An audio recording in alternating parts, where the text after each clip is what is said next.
We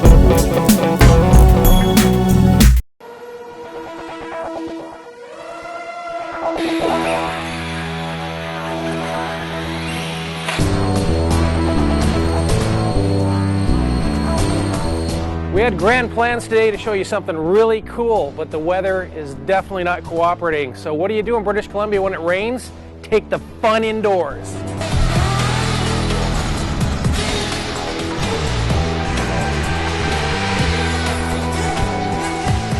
Start here, I'm going to do a couple practice runs, make sure I don't take the helicopter out, and we'll see how it goes.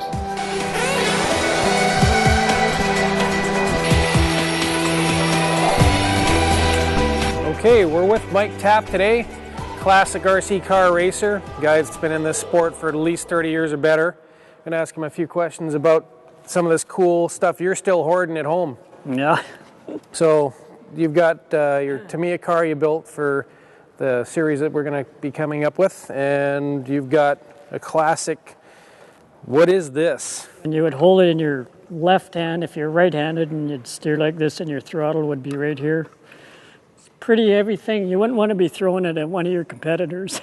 You also have a gearbox here made by MIP, which is kind of where the Stealth Tranny evolved from. And MIP was, well, probably the second guys that had a 3-gear transmission with a ball diff in the bottom. A lot more efficient and easier to work on. And of course, you've got a very classic Delta peak charger here, which to me looks very familiar to like Tekin. Yeah, this one I believe come out around probably 87. In here there's a fuse in case you plugged it in backwards. You could charge either 3 amps or 4.5 amps and basically plug the battery in, hook it up to a 12 volt and push the button, charge the battery in about 35-40 minutes.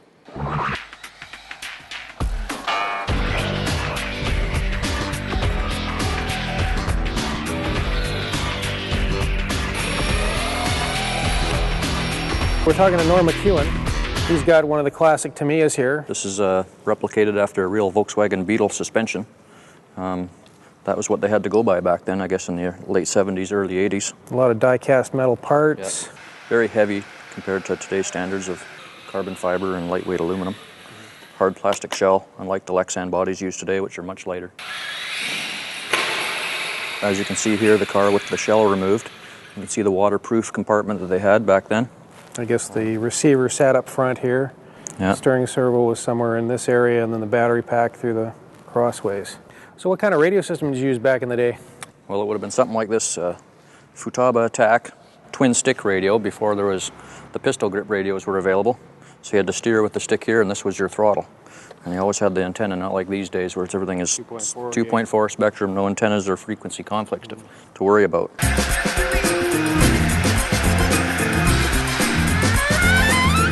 Each one of us is wearing some classic clothing today. Norm here is sporting the classic pink Team Losi jacket. I got my Associated Racing red, white, and blue. And Mike's sporting the Twister Classic t-shirt. So, Mike, back in the day, there was no truck class, was there? Nope. Until this came along. Yeah, Proline, they were starting to make tires. They were making wheels. And then the monster truck electric thing started to take off. You could get this conversion kit, update your RC10 to a truck. We saw the boxed radio, which evolved into your basic pistol grip, and the Magnum Junior was probably the weapon of choice in its day. And then along came the balanced approach from Airtronics, where it had a better focal balance to it, so you didn't have something that was flopping around so much. And then finally you can show us the Airtronics generation that came with the digital features. So we got model memory and the ability to store settings for each model.